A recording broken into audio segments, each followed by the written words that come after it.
I always knew my family was broken, but I didn't know it was shattered until blood ran down my son's nose, and my sister laughed like she'd just won a game.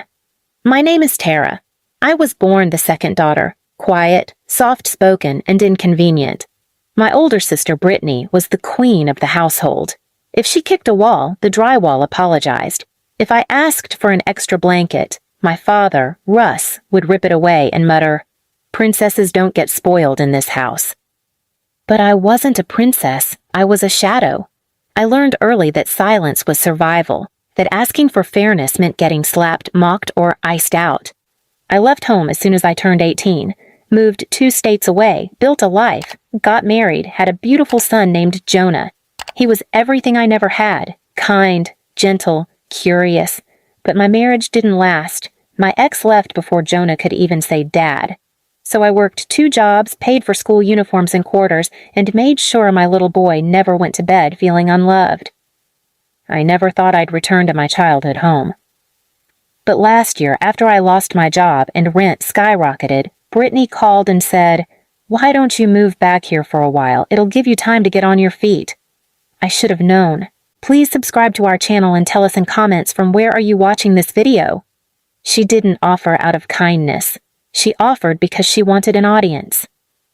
Jonah and I moved into the guest room, if you could even call it that, more like a converted storage closet with a mattress on the floor and one tiny window that barely opened. My father still ruled the house like a drunk king with Brittany as his second in command. My mother, Susan, was a ghost in her own body, always vacuuming something that wasn't dirty. The first few weeks, I kept my head down, cooked, cleaned, folded laundry like I was 13 again. I told Jonah to be extra polite, to say thank you, to not ask questions. But you can't shrink forever. Jonah loved to read. He loved books the way other kids loved candy. One afternoon, I caught Brittany going through his backpack. When I asked why, she just sneered and said, "I'm checking for weed.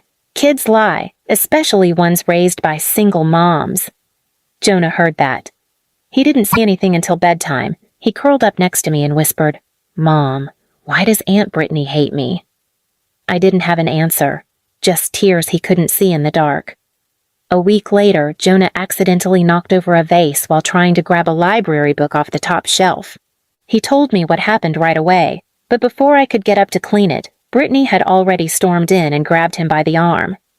"You little snitch," she spat. "That vase cost more than your clothes." Then, before I could scream, she shoved him, hard. Jonah's head slammed into the wall. I heard the crack of drywall, then I heard him scream. I ran like my body wasn't mine anymore. Found him on the floor, clutching his face, blood pouring from his nose, tears streaking his cheeks. "You hurt my son!" I screamed, grabbing him and shielding his body with mine. But Brittany wasn't done. She pointed and barked, "That's what happens to liars!"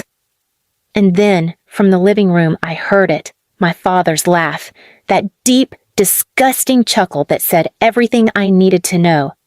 "That's what happens when you raise a tattletale," he called. "Don't like it? Door's right there." I looked up. My mother was standing behind him, mouth twitching like she wanted to say something, but didn't. Jonah was crying into my chest. He didn't understand what he'd done wrong. Neither did I. That night, I packed our bags. My son had gauze stuffed in his nose and a black eye forming. I held ice to his face and whispered, "We're leaving in the morning." But Brittany had locked the doors. She took the keys, hid my phone, told Jonah, "Your mom's running away because she's weak." We were trapped. For 3 more days. 3 days of psychological warfare. Brittany calling Jonah names, accidentally stepping on his toys, and threatening to toss his books in the trash. My dad turning up the TV every time I tried to speak. My mom placing untouched plates of food on the counter but never making eye contact. It was hell. But they forgot one thing. I grew up in this house. I knew every inch of it, every creaky floorboard, every loose tile. And I knew how to get out. At 3 a.m., I wrapped Jonah in 2 jackets, stuffed his backpack with essentials, and crawled through the attic vent. We dropped down into the neighbor's yard and ran until my legs gave out. I called a friend from a gas station payphone. She drove 2 hours to get us. No questions. We didn't look back. I moved us into a shelter for 2 weeks, then into subsidized housing. I got a job at a local print shop and enrolled Jonah in a new school. But something inside me never healed. I kept seeing the blood, hearing the laugh, watching my son shrink under their voices. And that's when I decided they would cry at my feet. But not because I begged. Because I didn't. Because I became the storm they thought I'd never survive. I didn't want revenge at first. I wanted peace. I wanted to move on and never hear their names again. But trauma doesn't just fade when the bruises do. It lingers in your bones. It flinches in your sleep. Jonah wouldn't read anymore. The boy who once asked me for just one more chapter every night now stared at his books like they were traps. He was afraid of doing anything wrong. He walked around to school like a ghost in oversized sneakers. And one night I heard him whisper into his pillow, "I didn't mean to be bad." That broke me. I stayed up till sunrise, and by morning I knew exactly what I needed to do. Not scream, not post online, not call the cops. No, I'd give them something they never expected. Fear, humiliation, and irreversible consequences. I didn't come from money, but I was smart. While working at the print shop, I picked up freelance design gigs, logos, invitations, packaging. It paid peanuts at first, but I stayed up every night after Jonah fell asleep, sharpening my skills like a weapon. 3 months later, I had a client, then 3, then 10. A woman named Kaylee from New York saw my work and offered to mentor me. She said, "Your eye for detail is insane.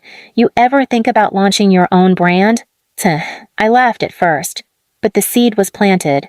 I named it Ghost Nest. The idea? Art inspired by pain that refuses to die. Broken porcelain, ripped silk, torn paper patched with gold. Every design told a story, mine and thousands of others like mine. It blew up faster than I expected. I sold out of my first 300 hoodie orders in 2 weeks. By month 4, I had a small team and a new apartment. Jonah got his own room with glow stars on the ceiling and shelves lined with books again. He started smiling, laughing. That's when Brittany messaged me. It was the same smug tone she always had. "Wow, look who finally decided to be somebody. Hope you don't forget the family who raised you." I didn't reply. But I remembered something she once said to Jonah. "Snitches get what they deserve." She didn't know I'd been collecting. Every receipt, every text, every bruise captured in hospital reports from that night, anonymously filed by the urgent care clinic I visited the morning we escaped. One of the nurses had seen the mark on Jonah's cheek and filed it without my asking, said, "In case you ever need this, some stories need proof." I never knew how grateful I'd be, because 2 weeks later, a lawyer named Meister Hallstrom reached out.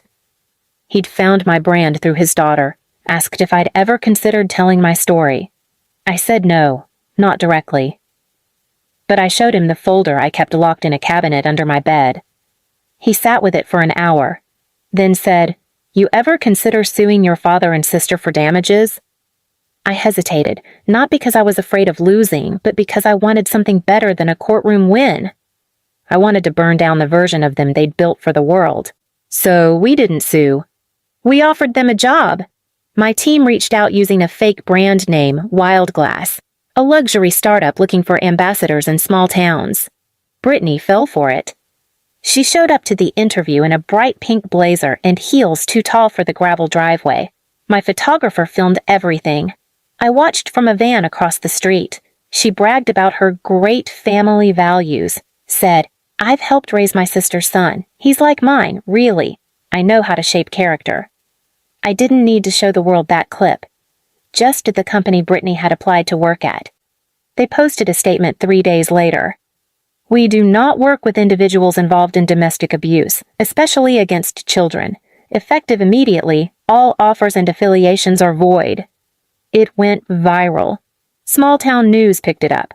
So did the blog I'd quietly sponsored weeks before, anonymously feeding the full story with evidence, not gossip, not vengeance. Documentation. It ripped their reputation apart. But I wasn't done. 1 month later, I sent my father a package.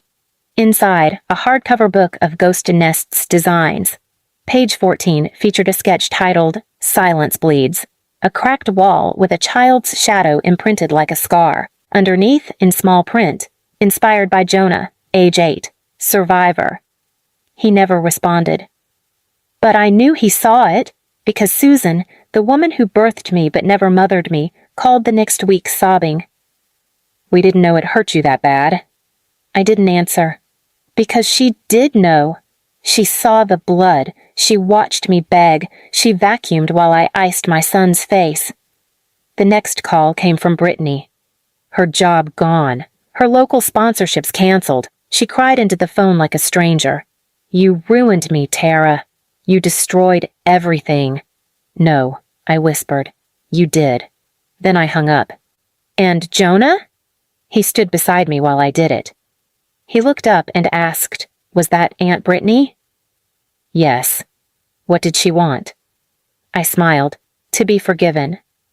Jonah looked down for a moment, then simply said, "I'm glad you didn't." I wrapped my arm around him and whispered, "Me too." Because this time, we weren't running. We were standing tall in the wreckage they built. And watching it crumble, the dust hadn't fully settled.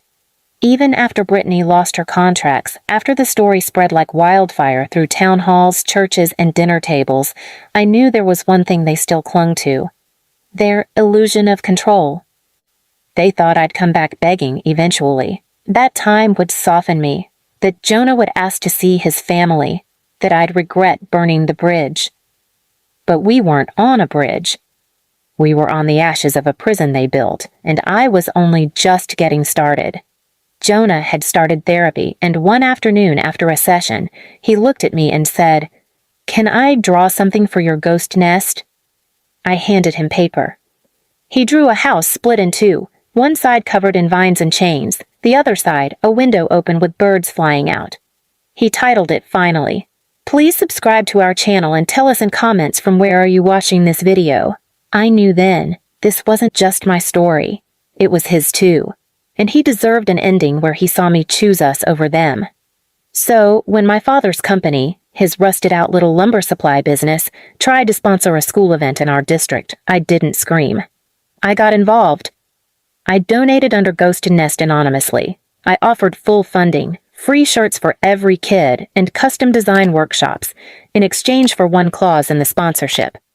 No affiliation with any party or business under investigation for child endangerment, abuse, or neglect. The board approved it instantly. And just like that, Dad was erased from the one stage he'd used for 30 years to pretend he was a pillar of the community. He showed up on event day anyway, wearing his old branded polo, trying to hand out flyers. I watched from the booth across the field as the principal leaned over and gently asked him to leave. He turned red, barked something ugly, but then he saw the shirts the kids were wearing. Jonah's design. Finally. Printed on every back in bright, joyful yellow. I thought he'd explode. Instead, he just walked away. Alone. No one stopped him. No one looked him in the eye. That was the day I knew we'd done it. We hadn't just fought back. We'd rewritten the script. We weren't victims. We were authors. 2 weeks later, Jonah got a letter in the mail. No return address. Inside, a single photo, him, age 7, holding a soccer trophy. The back read, "We miss you. Please forgive us." He looked up at me and asked, "Did I do something wrong?" I shook my head. "You did everything right. That's why they're scared now." He nodded slowly, then ripped the photo in half. That night, he slept with the window open. The final twist came unexpectedly. A woman named Elaine, a counselor from our old school district, reached out. She'd seen the blog post, heard about the brand, and wanted to partner with us. "I've worked with kids like Jonah my whole life," she said. "But you? You turned survival into strength, into story. We could do something bigger together." I said yes. That year, Ghost Nest partnered with 3 shelters, released a special line called the Wall Breakers, and funded 10 art scholarships for kids healing from abuse. And on launch day, I stood on stage, Jonah by my side. Brittany was in the crowd. I knew she'd show up, her hair dull, her smile tight. She stood by the door like she belonged in the background now. Good. I raised the mic and said, "To the children who were silenced, your voices are art. And to the people who tried to destroy that art, you didn't win. You just gave us something unforgettable to paint with." Jonah grinned and held my hand. "And Brittany?" She wept, not because we invited her back, but because she realized we didn't need her anymore. None of them. Because we had each other. And we were